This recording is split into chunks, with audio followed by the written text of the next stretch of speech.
Capitães de Areia. A primeira edição de Capitães de Areia apareceu em 1937, trazendo um vívido relato da vida dos meninos de rua em Salvador. A obra foi confiscada e queimada em praça pública. Sua difusão seria adiada até o lançamento da segunda edição 7 anos depois, quando a força de sua história transcendeu as fronteiras nacionais, sendo traduzido para inúmeras línguas e publicado em todos os continentes. As razões para a censura estão na própria essência deste romance, uma denúncia categórica dos graves problemas sociais que as elites culturais do país sempre ignoraram. Unidos pela pobreza e excluídos por uma sociedade egoísta para os areais do Porto da Bahia, os garotos organizam uma sociedade própria, marcada pela inocência, pelo crime e, sobretudo, pela solidariedade. Capitães de Areia, verdadeira obra-prima carregada de lirismo e emoção, rendeu a Jorge Amado a simpatia e a admiração de leitores em todo o mundo. Cartas à redação. A história tem início com as cartas remetidas ao Jornal da Tarde, expressando a insatisfação popular com um bando de cerca de 100 garotos chamados de Capitães de Areia, que estavam cometendo diversos assaltos pela cidade. Ninguém sabia onde esses garotos moravam ou o local que utilizavam para armazenar os produtos de seus roubos diários. As cartas solicitam que o juizado de menores entre em ação, pois até mesmo a residência de José Ferreira, ilustre comendador, fora assaltada pelo grupo. Trapiche. O bando de garotos assaltantes era liderado pelo menino Pedro Bala, filho de um estivador grevista, assassinado pela polícia e caracterizado pelo loiro de seus cabelos e por uma cicatriz obtida em uma briga com Raimundo, o antigo líder do bando. O ponto das pitangueiras. O primeiro trabalho do bando deve-se à intervenção de Querido de Deus, exímio capoeirista e profundamente admirado pelos meninos. Pedro Bala reúne João Grande, o maior entre eles, e defensor inconteste das crianças menores, e Gato, o mais belo entre os rapazes, jogador obstinado e cafetão. A operação consiste em adentrar uma residência e trocar embrulhos sem serem pegos, o que é realizado com grande sucesso, o que anima a todos. As luzes do carrossel. Os garotos, sem pernas, deficiente físico que guardavam ódio visceral contra todos os policiais, e Volta Seca, que sonha em se alistar ao bando de Lampião, auxiliam Nhozinho, proprietário de um carrossel que acabara de chegar à cidade. Ambos ajudam a montar o brinquedo e depois chegam a utilizá-lo, colocando-se em contato com um pequeno vislumbre de uma infância que nunca poderiam ter.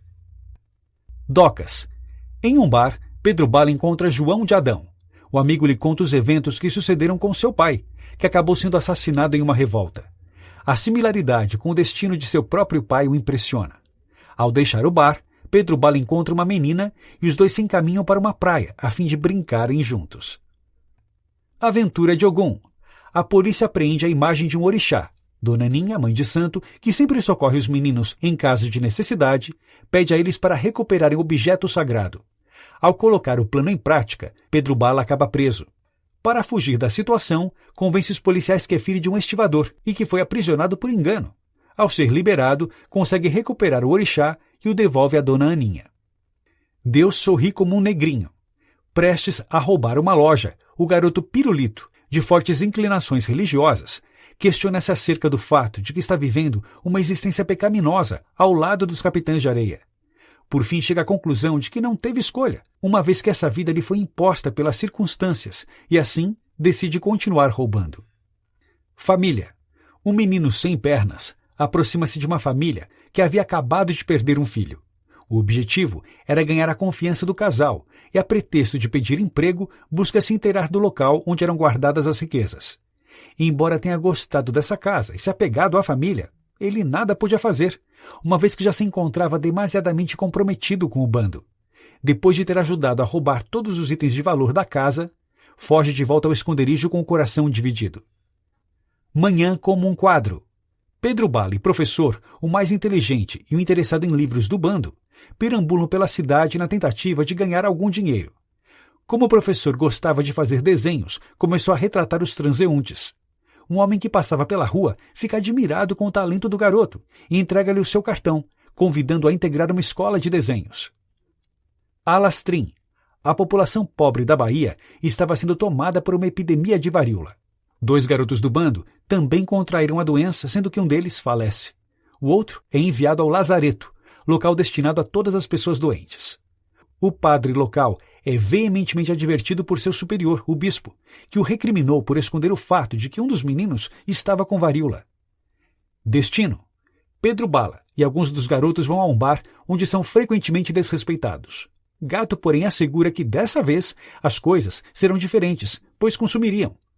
A estratégia não surte efeito, e os meninos só conseguem adquirir o respeito dos frequentadores depois que João de Adão revela que Pedro Bala, o líder do bando, era filho de Loiro, conhecido por ter lutado bravamente em defesa dos interesses do povo. Filha de Bexiguento. Acometida pela varíola, falece a mãe de Dora, a única menina do bando, e de Zé Fuinha, seu irmão mais novo. Como o pai também morrera pouco tempo antes, ambos procuram emprego para se sustentar, mas não conseguem encontrar nenhum trabalho. Resgatada das ruas por professor e João Grande, os meninos do Trapiche a aceitam, com alguma relutância, entre eles. Dora, mãe. O tempo passa, e Dora passa a ocupar o papel de mãe dos garotos do bando, pois ao oferecer amor e carinho a todos, passa a ser respeitada e a receber o afeto de cada um deles. Dora, irmã e noiva. Dora toma a decisão de participar ativamente das atividades criminosas do bando, uma vez que não considera justo que todos se arrisquem para alimentá-la. Ezequiel, líder de um bando de garotos rivais, arruma briga com Pedro Bala, que sofre uma dura surra e se vê obrigado a fugir ao Trapiche. Humilhado e ferido, ele recebe os tratamentos de Dora, que, assustada com seu estado, o beija nos lábios machucados. Eles se deitam na areia e Pedro Bala ouve Dora dizer que é sua noiva. Ainda que ambos não saibam o que é amar, sentem-se claramente apaixonados um pelo outro. Depois disso, Pedro reúne os capitães de areia para se vingarem, com sucesso, de Ezequiel. Reformatório. Ao tentarem realizar um novo assalto, alguns dos garotos são presos, entre eles Gato, Pedro Bala, Sem Pernas, João Grande e Dora. No momento em que se organizava um registro fotográfico dos aprisionados, Gato e Sem Pernas conseguem fugir. Dora é conduzida a um orfanato e Pedro Bala é levado ao reformatório, onde permaneceu durante dias, confinado a um espaço minúsculo, sem receber quase nada de água e comida. Em seguida, é transferido a uma cela superlotada. De dentro do reformatório, ele consegue entrar em contato com os garotos de seu bando, que providenciam uma corda para sua fuga, que se concretiza durante a noite. Sua fuga é noticiada pela imprensa. Orfanato. Após sua fuga do reformatório, o líder dos capitães de areia busca encontrar Dora no orfanato. Eles organizam uma invasão do local, o que é posto em prática com bastante facilidade, e resgatam Dora, que, embora esteja ardendo em febre, decide fugir dali com os meninos. Noite de grande paz. Dona Aninha, a mãe de santo, é convocada ao Trapiche para curar a febre de Dora. Enquanto ela trabalha com os guias espirituais para livrar a menina dos males que a acometem, uma grande paz reina no esconderijo dos capitães de areia. Dora, esposa.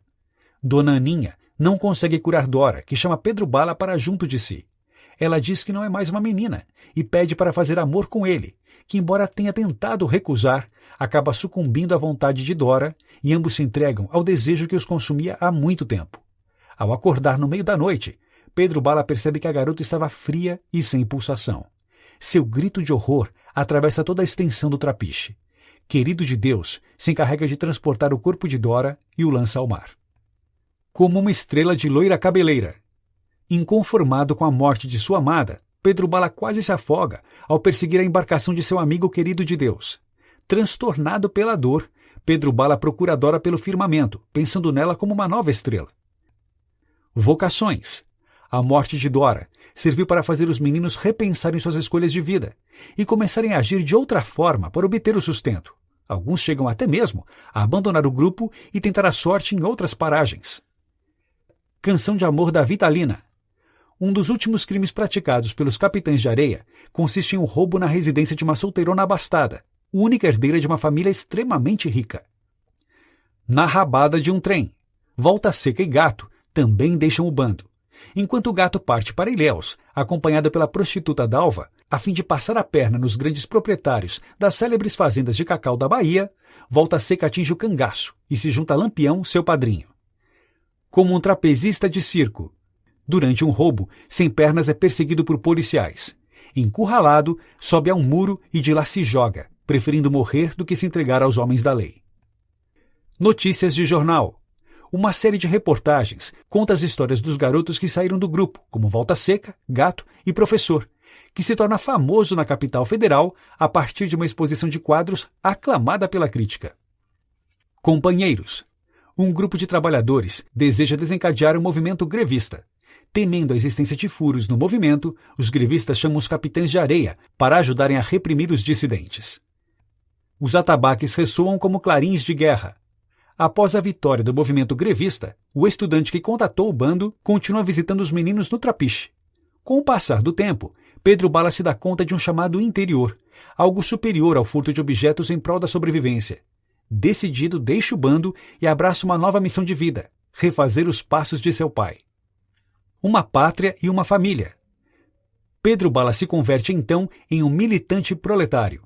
Essa opção, no entanto, não provocou grandes alterações em sua rotina, pois continuava fugindo da polícia.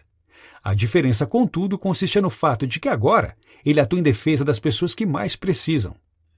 Notas finais. Um dos elementos mais curiosos dessa história reside no fato de que ela não possui um protagonista. Para indicar um personagem principal, o mais lógico seria considerarmos o conjunto formado pelos capitães de areia.